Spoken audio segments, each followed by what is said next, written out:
We are pleased to welcome back Antonia Juhasz we're trying to remember, she was recently here with her previous book, The Bush Agenda, Invading the World One Economy at a Time, and we were trying to remember, I think you were here sometime before on a globalization issue or something.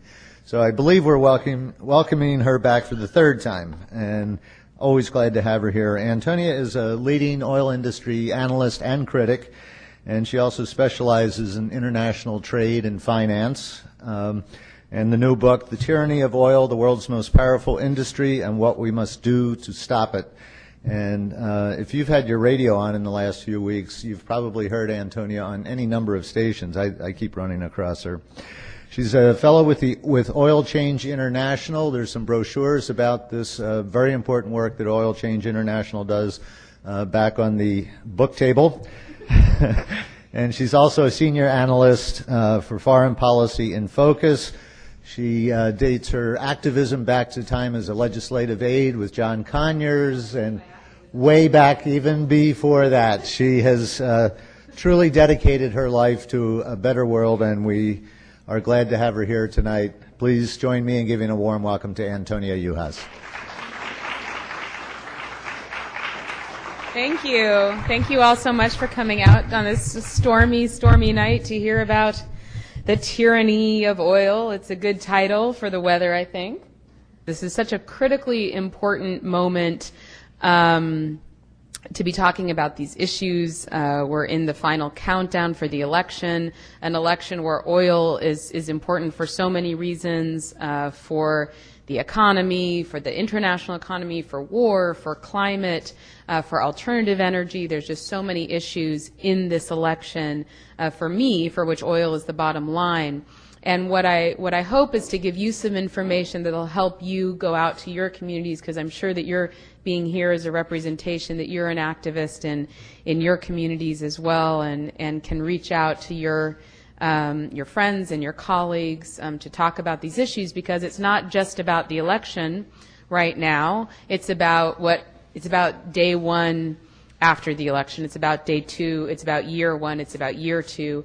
And it's about what we need to be demanding of a new administration, regardless of who's in office, on these issues, and being ready to immediately articulate our demands. And there's so many important issues within the realm of the tyranny of oil that I hope to provide you with some information with for moving forward. I'm going to, of course, give a talk and then definitely have questions, and I'll look forward to that discussion.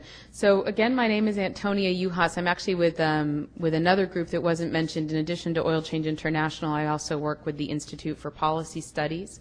My previous book was The Bush Agenda, Invading the World One Economy at a Time, which gives you a sense of my framework. And also, just to give you a little bit more background, both my undergraduate and graduate degrees are in public policy. I then went to work for two different members of Congress on Capitol Hill in Washington, D.C., worked with the International Forum on Globalization, which many of you might be familiar with, based in the Bay, and now with the Institute for Policy Studies. So if you heard a theme in that, the theme is policy, and that's definitely the frame of reference through which I tackled this topic. The last book that I worked on was essentially a look at four corporations: Halliburton, Bechtel, Lockheed Martin, and Chevron, and those companies' relationship to the Bush administration and its policy making, and of course vice versa.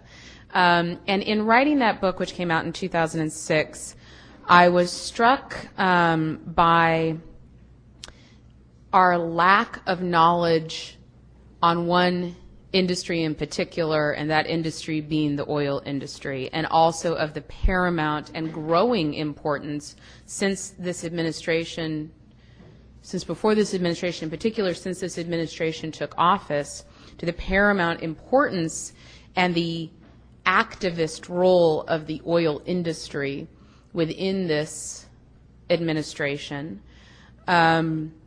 and the growing power, watching the growing power of this industry. And as we looked at issues of the war, expanding wars, climate change, the economy, how there's a general sort of knowledge of big oil maybe sort of as a category, or certainly, and some really amazing work on the larger issues of the geopolitics of oil. Oil as a sort of phenomena, like the wonderful book by Sonia Silbert, Crude, The Story of Oil, a wonderful book. And then, of course, lots of books on peak oil and getting off of oil and alternatives to oil. But nothing on who these companies are, the individual companies as actors. Who are they? What is their agenda? Where did they come from? Where do they hope to go? And how do they hope to get there? As I started looking at this, I realized that the last book on the oil industry was written in 1991, the classic book, The Prize, by Daniel Yergin. If you haven't read it, you should read it. You're going to need to put aside about a year of your life to read it. It's an enormous book, but it's worth the read. The problem with The Prize, which is sort of described as the Bible on the oil industry, it's very, very good. But the problem with it is when it was written in 1991, and two, Daniel Yergin will be the first to admit he comes from within the oil industry. He's not a critic of the industry. He's from within the industry.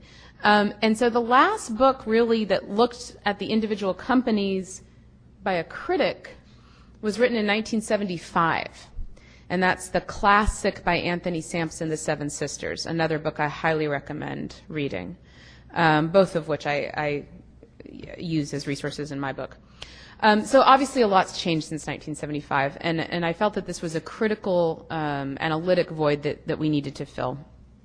So I set out to fill it, and what I came up with was a book that looks at the history of the key oil companies that are the key actors, not only the largest companies in the world, the largest oil companies in the world, but my frame of reference, which is the largest oil companies operating within the United States that have the greatest influence on U.S. decision-making, policy-making, and therefore enormous influence on the rest of the world thereby. And so those companies are ExxonMobil, Chevron, ConocoPhillips, BP, Shell, Marathon, and Total. Those are the largest, nope, not Total. I've never made that error. Why is Total on the brain? I don't know. Sorry, I'm very interested in the fact that slipped in. ExxonMobil, Chevron, ConocoPhillips, BP, Shell, Marathon, and Valero. Those are the 7 largest oil companies operating within the United States. Of course, BP and Shell, not American companies, but with enormous U.S. affiliates, heavily invested in the U.S. political system. And those companies, it won't surprise you to learn that they make big profits, right? Has anyone read the newspaper 2 days ago and can say what just happened to Exxon?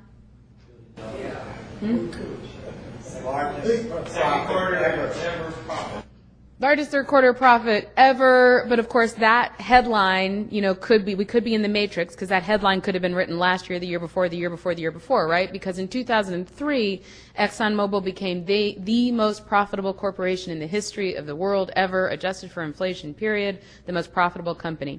They topped those profits in 2004. They topped them in 2005. They topped them in 2006. They topped them in 2007. And now in the third quarter of 2008, they've earned more money than they earned in the entire year for 2007, and they're on course, even with the collapse, to make $45 billion in pure profit this year. Now that sounded like a lot to me. I think it might sound like a lot to you. But I wanted to make sure, and I added up the profits of all of the major oil companies, and that total for last year was $167 billion in profit. Just the companies that I named, right? That's not all of the oil companies, not even all the biggest oil companies in the world. And that sounded like a lot of money to me. But again, I wanted to make sure, so I compared it to every other industry. And compared it to every other industry from the point where I saw those profits getting big, which is 2000, and what astounded me, and what might surprise you, is that there is no other industry that comes remotely close to the profits of this industry. None, period. Agriculture, pharmaceuticals, healthcare, telecom, Banking and finance. So let me get there in a second. Yes, the only industry that even came close was the banking sector, right? And we all know what happened to our nation's banks, right? So they don't really compete anymore. The industry that I thought was going to be the one that would compete would be defense, because they've had some pretty good years of late. With the defense industry, with the U.S. defense industry, I ran out of defense contractors trying to reach the profits of the 6 largest oil companies. I ran out of defense contractors to add up. There's no comparison. With the banks, they were a competitor. They did not surpass the profits of the 7 largest oil companies. And now, of course, they're not competitors at all. However, the 2 remaining investment banks, the 2 still standing, right, are Goldman Sachs and Morgan Stanley. Now, does anyone know what those 2 banks have in common besides being investment banks? Those 2 banks have begun to morph into oil companies themselves. They own oil fields, they own tankers, they own pipelines. And most importantly, they own the exchange on which crude oil is traded. And we'll get back to that, put a pin in that one. So the banks that have survived are all but oil companies themselves. So we've got, again, the paramount financial heft of this industry. Now, just to be clear, because the first thing that if David O'Reilly of Chevron was standing here, or if James Mulva of ConocoPhillips was standing here, the 2 of them would say in unison, but Antonia, yes, we do have very, very large profits. Yes, we do. But, you guys have all probably heard this argument, right? But we need those huge profits, right? We have an incredibly expensive industry. It costs a tremendous amount to explore for oil, to produce oil. This is what they say when they get called up in front of the U.S. Senate. We need to have those big profits. We have a very expensive industry. Now, what does not come next when they're talking to the Senate and talking to the House, but would come next if they were standing next to me right now, is that I've taken Economics 101. I've taken Algebra 101. I know how to add. And what anyone who knows how to add knows is that the way you get to profit is that you take in your revenues, right? And then you spend on all of your expenditures, and that's all those expensive things, the exploring for, the producing, the refining oil, and what's left over after that is profit. Profit is your excess cash on hand. And they have more excess cash on hand at the end of the day of any other industry.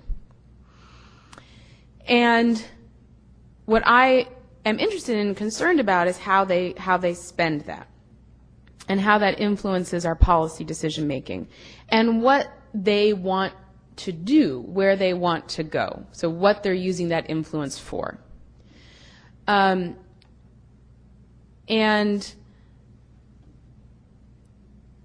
looking at that question right now, we are in such a amazingly interesting historical moment. I begin the book with the populist movement, with the history of Standard Oil. And why that makes sense, of course, is because Standard Oil is the parent oil company of all of the oil companies that I'm discussing right now.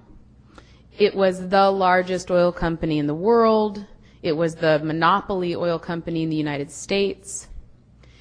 But why starting there really made sense, and why I corrected Paul in his introduction of when my activism started in high school, probably, or younger, is because why I wrote this chapter is because it's an activist chapter. It's a chapter to inspire us. It's a chapter about the populist movement that took down Standard Oil.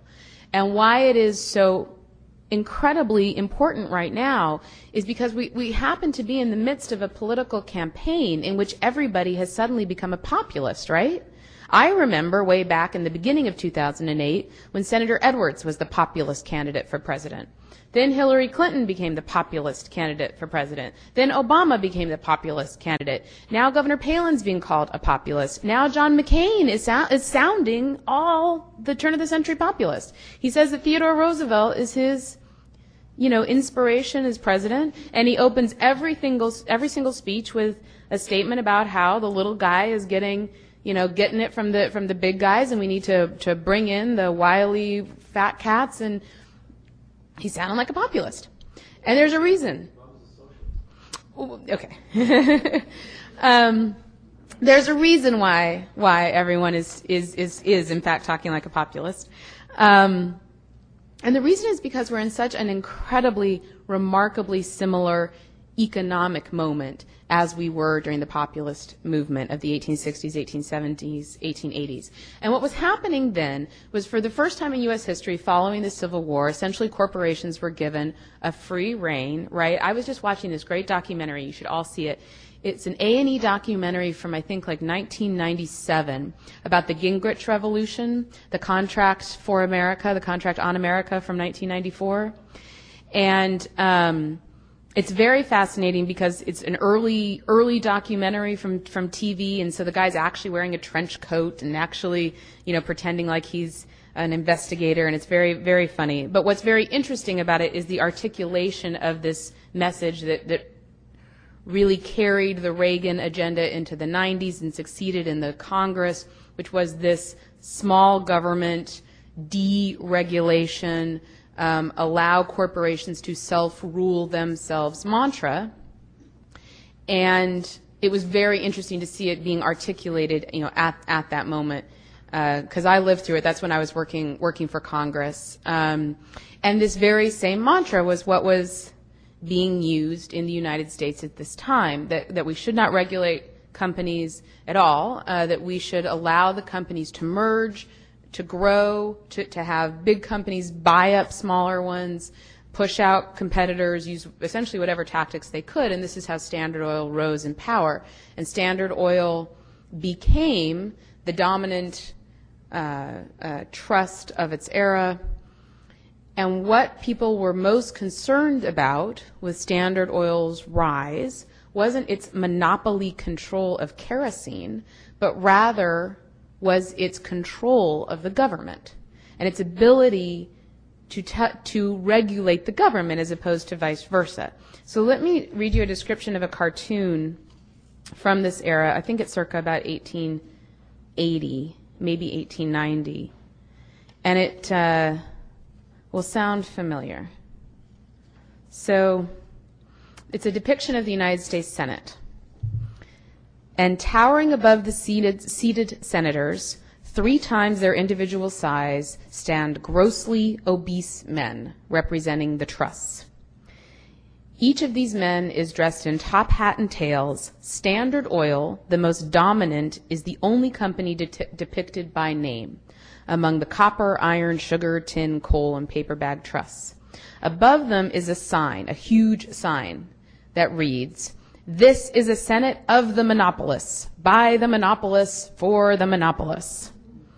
Off in the far left corner is a small, teeny tiny sign that reads, "People's Entrance," below which is a bolted and barred door marked closed. So what people were concerned of was that companies had taken control of the government. And most importantly, that Standard Oil in particular, right, the only one given its name, had taken control of the government. And what they did was organize. They organized across the country. They organized in the populist movement, in the progressive movement, in revolutionary movements. They had massive strikes. They had massive protests. They had massive sit-ins. They convinced the Democrats. They convinced the Republicans. They founded their own parties. They changed state laws. They changed federal laws. And they forced the government to ultimately change its attitude towards the companies and embrace for the very first time, let me rephrase this, while many among them sought revolution, what they obtained was regulation. The very first regulations on U.S. corporate activity put into place.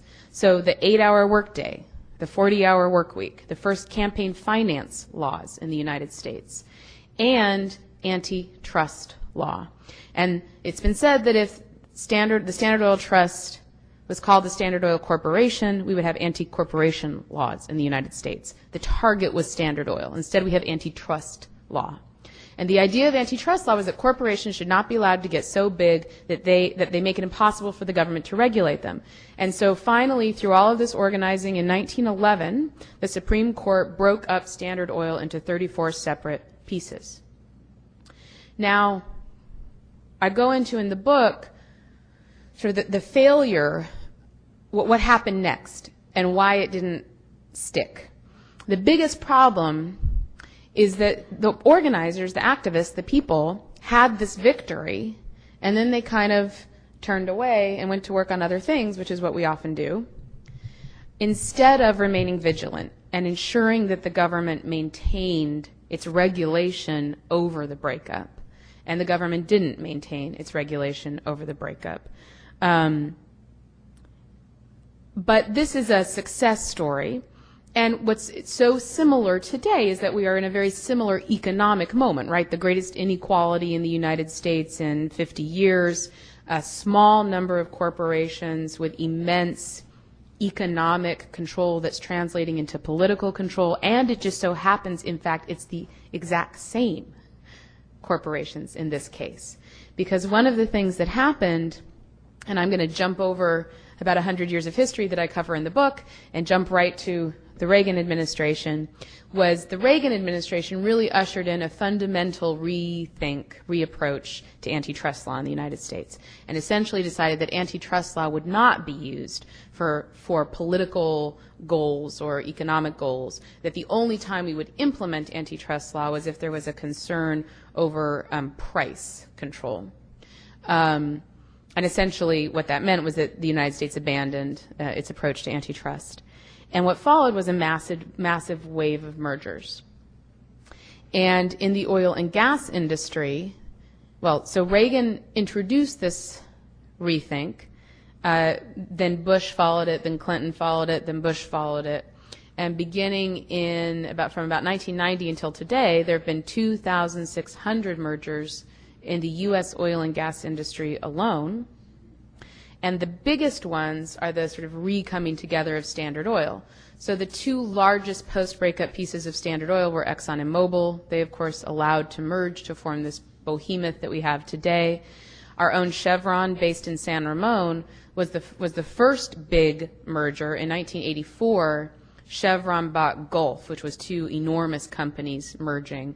Then Chevron bought Texaco. Then it bought Unocal. Texaco had already bought Getty Oil. Remember Getty Oil? And that was the product of, now that's all in Chevron. Conoco and Phillips, of course, merged. BP bought Amoco and Arco.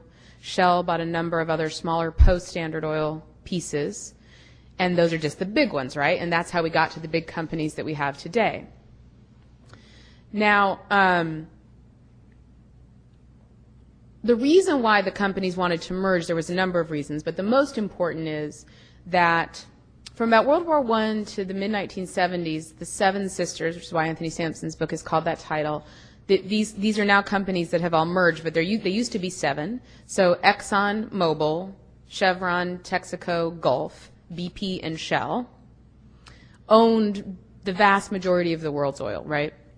And they got most of their money from that oil, and they set the price, the world price of oil, because they controlled the majority of the world's oil.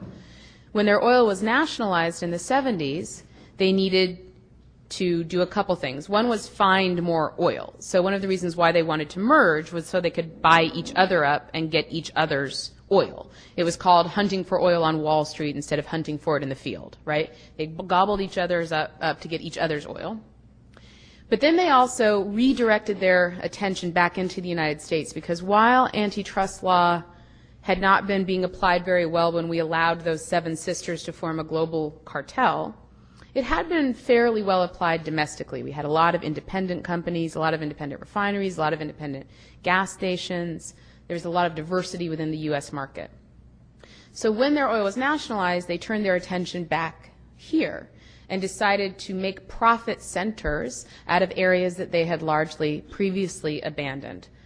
For money. They had kept their brand names domestically, but they hadn't really tried to make a lot of money out of the refinery sector and the gas station sector called marketing of gasoline. So they turned their attention back home, they got the antitrust reins taken off, and they gobbled up the refineries and they gobbled up the gas stations. So there are now half as many refineries in the United States as there were in the mid-1970s, owned by a very small number of companies. And here in California, we actually have an oligopoly. Only about 6 companies own 80% of all of the refining capacity in our state. And they gobbled up the gas stations. So there actually are 50,000 fewer gas stations today than there were in the mid-1980s, even though, until very recently, we produced cars faster than we produced babies, right? There's a lot more cars in the United States than there used to be, but a lot fewer gas stations. And you basically don't see independence anymore, right? Independent gas stations, independent refineries. So they concentrated the market, they bought it up, and they turned those into profit centers. But they were still faced with a big problem, which was that even after all of that gobbling, they still only controlled about 13% of the world's oil, which is a lot, but not nearly what it was before. Now, from about 1973 to about 1984, OPEC, which was formed essentially to be a cartel, an oil country cartel to challenge the corporate cartel, won, and for about that 10-year period, OPEC controlled the majority of the world's oil and set the price for oil. In 1984, that power began to be broken, and I go into it in the book. I'm just going to skip over it here, just believe me. But the power was really eliminated by a move in 2000, which was a move that the companies essentially decided upon, which was that, okay, we've got 13% of the world's oil. We want to do a couple things. We want to get more of the world's oil, but we also want to make the oil that we have more profitable. And they did a bunch of things in 2000, and 2000 is a pretty important year. Until about a week ago, 2000 was the most expensive election in the history of the oil and gas industry. They spent more money trying to get Bush and Cheney elected president than they had spent on any previous campaign. But that record was just topped a week ago. And this election has just become the most expensive for them, spending $2 million on the McCain-Palin ticket. Just topped what they spent trying to get Bush and Cheney into office. But 2000 was at that point the hallmark. And the Bush-Cheney administration was obviously critically important to the oil industry. And while I touched on this in the Bush Agenda, my previous book, I go into it into a great more depth in this book. Because this administration really became, in American history, the hallmark, I mean, hopefully the apex, but we'll see, of a just complete interlacing of the oil industry and the government. And I would say that the only other rival would have been Harding and Coolidge administrations, where Andrew Mellon, who was at the time the owner and CEO of Gulf Oil, then one of the largest oil companies in the world, was also Treasury Secretary at the same time, right? And, you know, that was pretty cool for the oil industry. And we haven't really sort of topped that administration's full approach to industry until this administration, which really exceeded it. Because you had, of course, the president and his oil industry experience, you had Vice President Cheney and Halliburton, you had Condoleezza Rice, who, a little less well known, spent 10 years on the board of directors of Chevron as the head of its policy committee, and in fact she had more experience running an oil company in that role than she had working for any government role prior to taking office in 2000. So her background was also very solidly linked to the oil industry. But those three were just the tip of the iceberg, just the most noticeable.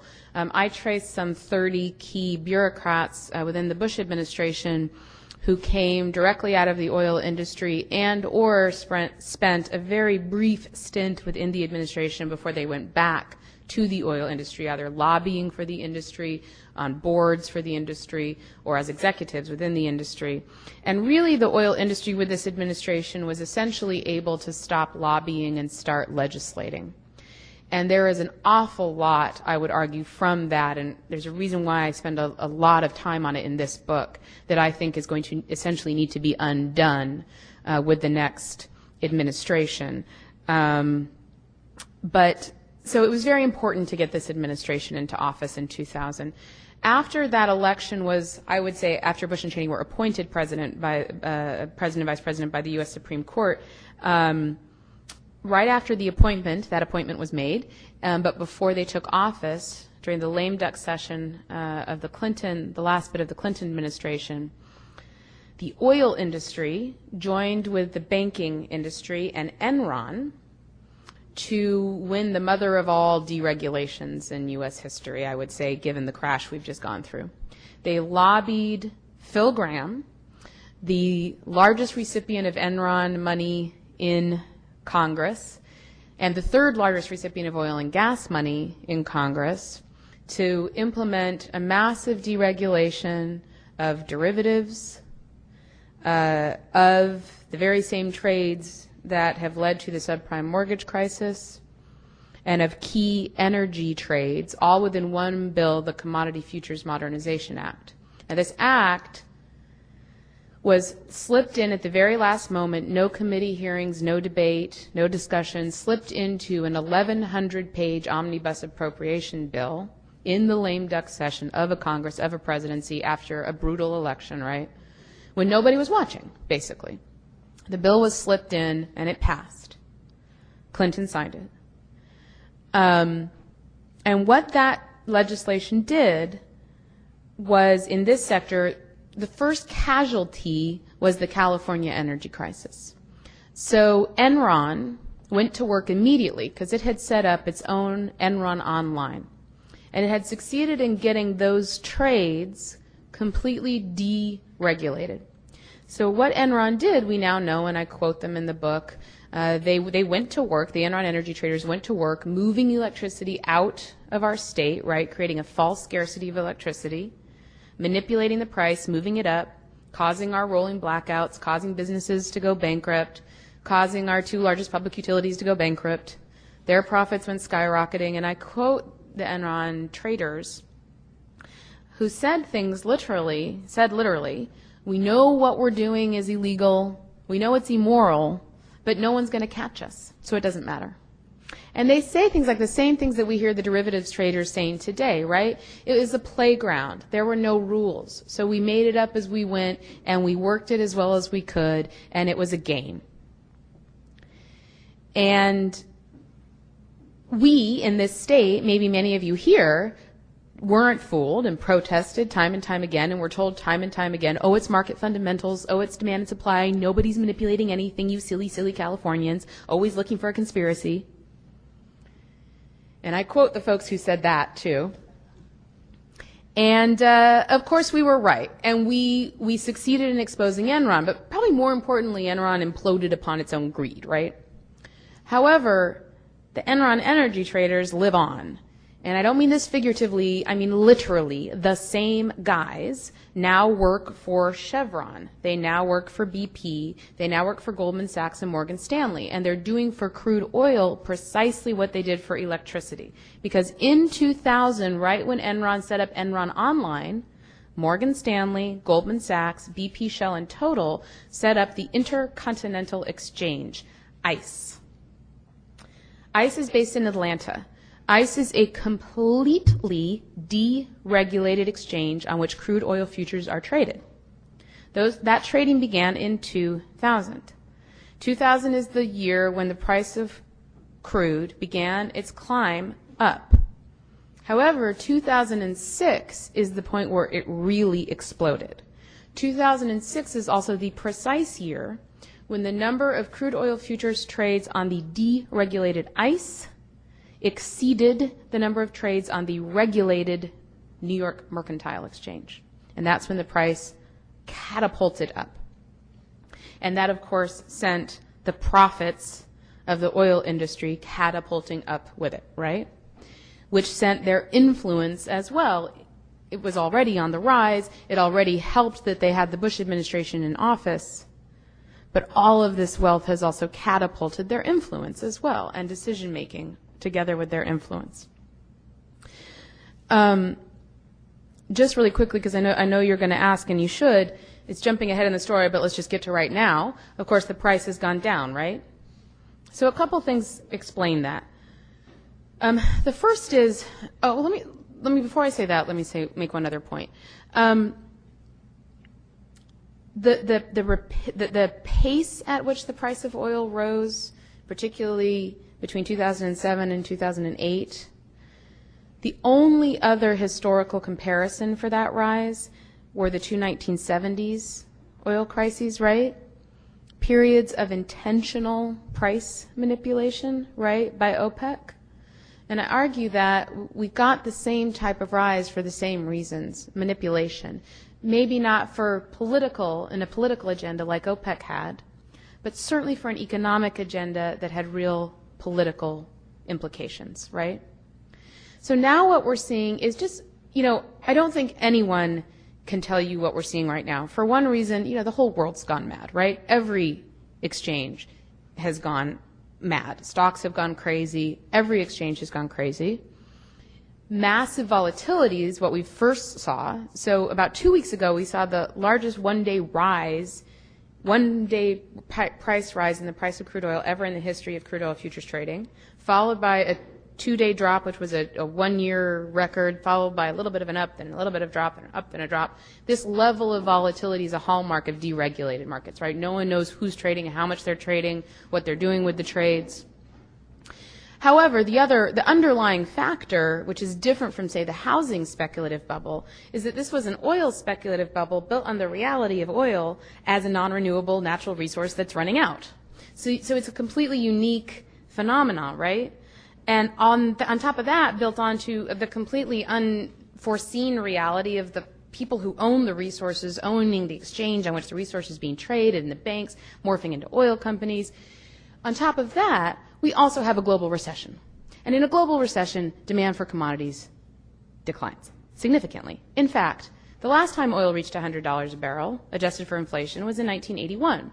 That was followed by a massive global recession, which developing countries were just making their way out of. And now oil reached $100 a barrel again in 2008, and what happened? A massive global recession. I do not think, however, that the price of oil is going to stay down. For one reason, the political situation is just far too different today. Then OPEC still controlled price. Today, if anyone's been reading the newspaper for the past 2 weeks, you got the best description that you've ever gotten that OPEC doesn't have control over nothing. 40% of the world's oil is a lot of oil, but it is not enough to set the price of oil. 13% of the world's oil is a lot of oil. It's not enough to set the price. Russia and China have oil. No one actor has majority ownership of the world's oil, and that's a completely new historical phenomena that we're in right now. It is the energy traders that have taken over that function, the price-setting function.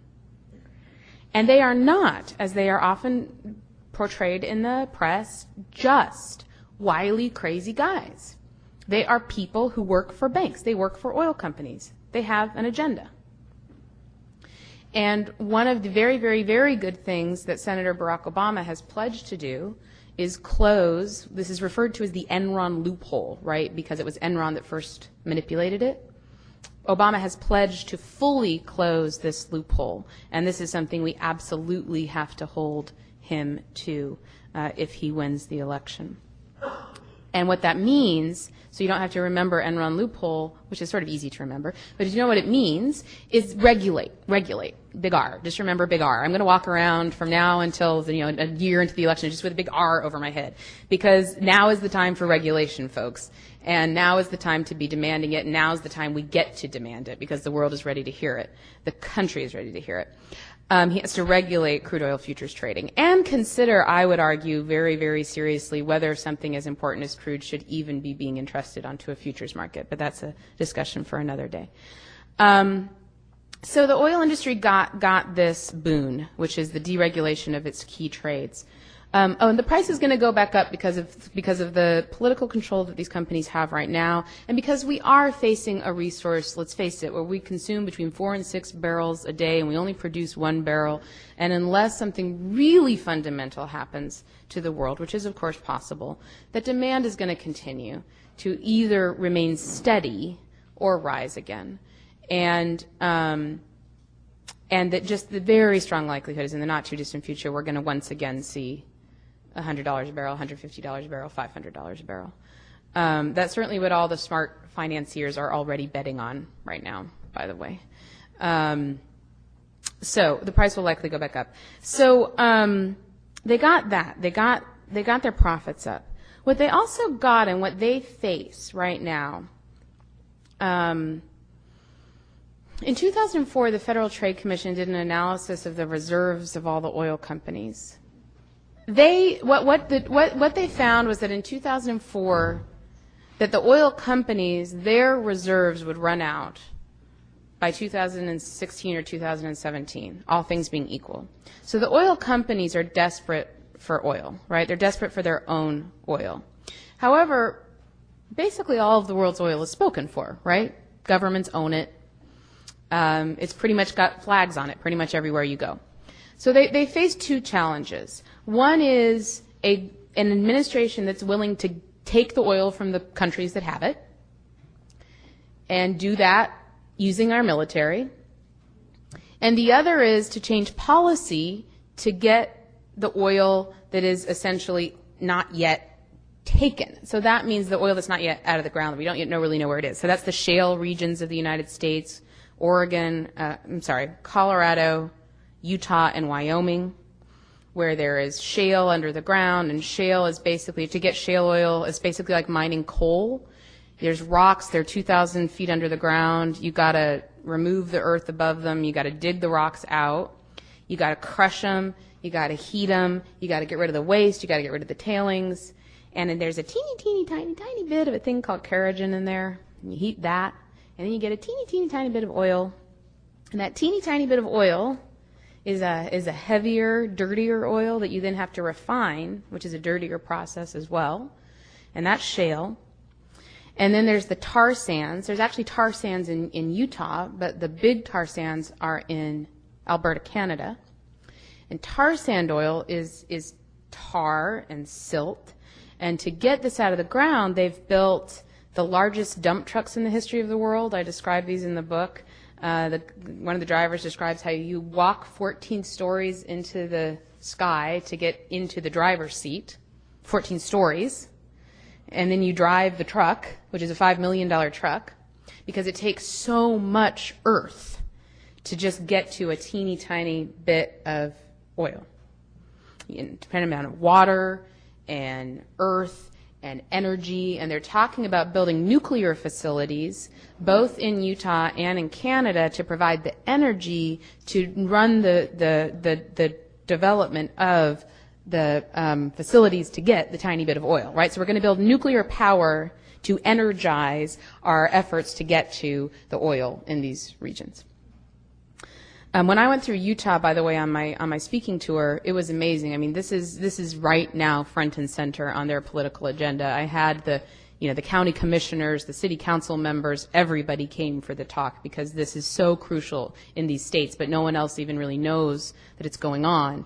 And when we removed the moratorium on offshore oil drilling, we also removed the moratorium on shale development. Same bill. Tar sand oil also very heavy sulfur-rich oil. So right now in Richmond, the environmental justice community of Richmond is suing the city of Richmond because the city of Richmond just okayed a plan by Chevron to bring its tar sand oil into Richmond, refine the tar sand oil in Richmond. However, Chevron is claiming that they can do all that without creating more pollution. And the reason why Chevron feels the need to argue that is because in 1976 we passed the Clean Air Act. And the Clean Air Act was an attempt to address acid rain. And one of the things we stipulated in the Clean Air Act was any new refinery built in the United States would have to use, now just consider this radical concept, right? Available, safe, clean technology. I know we were crazy in the 70s, right? Okay, any new refinery would have to use the available, safe, cleanest technology. So what did the oil industry do? They have not built a single new refinery since 1976. The loophole in the Clean Air Act was that existing refineries would be grandfathered in, with the exception that if they did anything to significantly increase pollution, they would have to retool the entire refinery using that available clean technology. So what Chevron and every other oil company that wants to refine tar sand oil in the United States is now doing is trying to argue that they can refine dirtier, more sulfur-rich oil and not make any changes in their refineries and not increase pollution so that they don't have to retool the whole refineries to use safer technology. Now, that doesn't only mean that these communities are facing more polluting refineries, right? It means that they continue to face unsafe refineries. So if any of you follow the Richmond refinery, and by the way, the number one indicator of where a refinery is located within the United States is race or ethnicity. The number two indicator is economic status, so low-income communities of color. These refineries that they grandfathered in are old, right? The Chevron refinery is 100 years old. And the last explosion at the Chevron refinery in January, you might remember, it was a huge explosion, enormous sulfur cloud. People received automated phone calls that said, close your windows and shut your doors and don't breathe the air. Was caused by a 30-year-old pipe that hadn't been replaced. That was the cause of the explosion. It's disgusting. And in terms of regulation that has to be addressed in the United States, our refineries, which are being run by the wealthiest companies in the history of the world, must be regulated so that they are the cleanest, safest, best running facilities, glistening examples of technological might and know-how that the world has ever seen. Why shouldn't they be? And that just requires some actually implementing regulation, actually enforcing regulation that we have. The Richmond refinery is in significant non-compliance for air standard by the California EPA. Enforcing the laws that we have is another good thing to ask the new administration to do. But seriously looking at refineries. Within that category, just as long as I'm on this kick, another very important thing, regardless of which administration comes in, because both have embraced this concept of cap and trade, is to very seriously challenge that. There's two reasons. Cap and trade means you put a cap on how much pollution polluters can make, and then you allow them to trade pollution credits, right? So there's two problems inherent with that. The first is in Europe, where they've already done it, the industry had a lot of influence, and the industry convinced the legislators to make the cap so high that they've literally increased pollution since the cap was put into place. And then you have a market for trading in pollution futures, which would be precisely the same type of market that we have for crude futures or energy futures, right? Prone to manipulation. And imagine the type of manipulation that would go in with these great creative minds for pollution credits. It's boggling, right? Okay, but then the worst part, which is why I bring it up now, is that within the cap and trade system are offsets. And what the offsets mean are you, Chevron, can pollute more here if you do something green here. And what that means is that what you often get are companies like, say, Chevron, building a park in a nice, wealthy, white community, maybe out here, and that is an offset for the pollution that they do in that place where no one's looking, maybe that poor low-income community in Richmond. And so the environmental justice community across the United States and globally are unified in their firm opposition to cap and trade. The alternative to cap and trade is, what's that R word? Regulation. You don't get to trade in pollution, you don't pollute. That's it. You set regulation. Sorry. No trading, no playing. You don't get to. That's it. Sorry. We write regulations. Okay. So they want to go in the tar sands, they want to go into shale, they want to go offshore. And they need to get the oil that already is out there. And that's their agenda, right? So the way that has played out, of course, in the Bush administration is an invasion of Iraq, It is in AFRICOM, right? AFRICOM is the new centralized U.S. defense. So we currently have EUROCOM, which is our European Command Center, centralized authority for Europe for the U.S. military, and we have CENTCOM, which is the Central Asian area, which includes the Middle East, it includes Afghanistan, it includes Central Asia. That's CENTCOM. Now we have brand new, just ushered in, AFRICOM, U.S. centralized military control for Africa, the focus of which is oil. We have an entire set of the largest military expansion in U.S. history since the Cold War, and I have a war chapter in the book.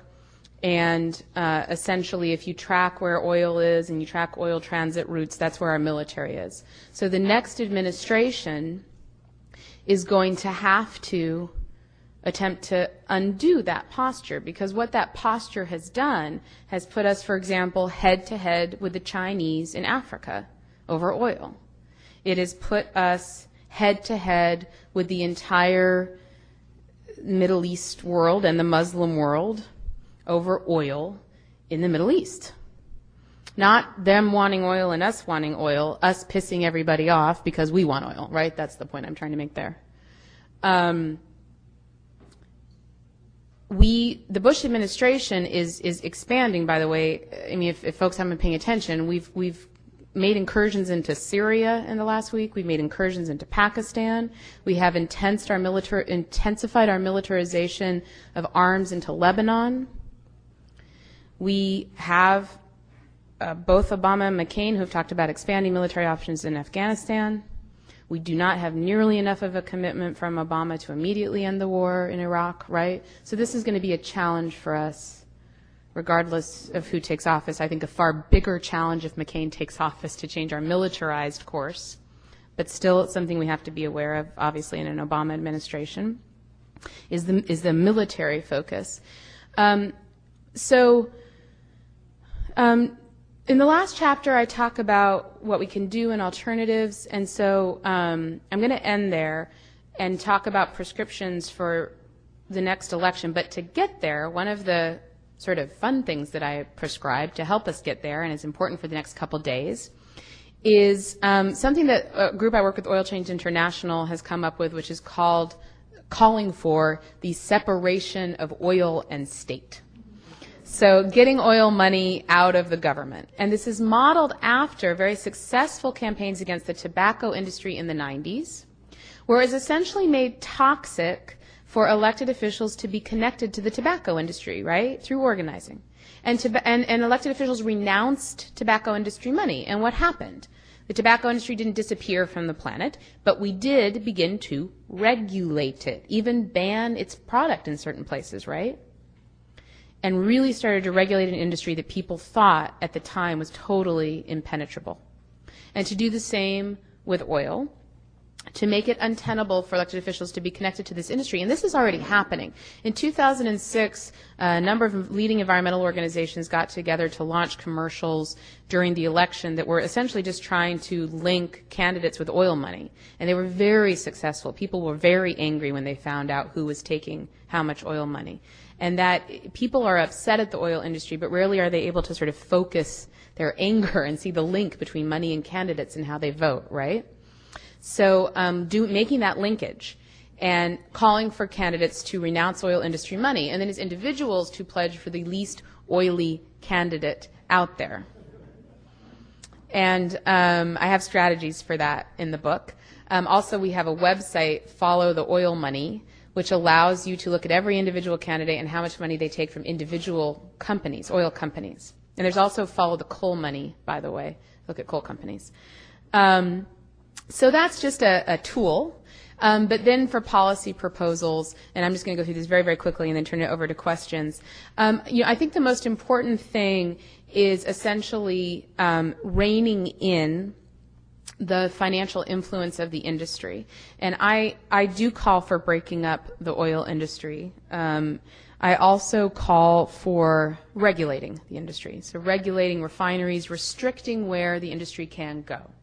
putting back in place the moratoriums, working with the indigenous communities, the environmental communities, activists across Canada who want to, because the tar sand is also on First Nation land in Canada, who want to stop that. Looking at refineries across the United States. There's a refinery reform movement that's trying to make it so that no heavy, dirty oil can be refined in U.S. refineries, and trying to expand that globally. Regulation, restriction. Also, I believe we do need high gas prices and high oil prices, but we need to capture that money and invest it through taxes, and invest it in, most importantly, and this is what I would call the Obama administration to do first and foremost, is a massive jobs program in public transit. Massive investment in public transit. Get people working. It's just WPA, like straight on WPA, right? Get people working and put it into green, sustainable public transit. And then massive investments in, of course, localized green alternative sustainable energy. And I fully support his new tax on the oil industry. I'm blanking on the name. It's like a windfall profits tax, increased taxes on corporations in general, and just a more aggressive approach to ending the subsidies, ending the free ride for this industry. So I'm sorry, I can go on forever on those proposals. So thank you all very, very much. I'm going to end there, and thank you. And I do just want to say I have a website. It's tyrannyofoil.org. You can please visit there.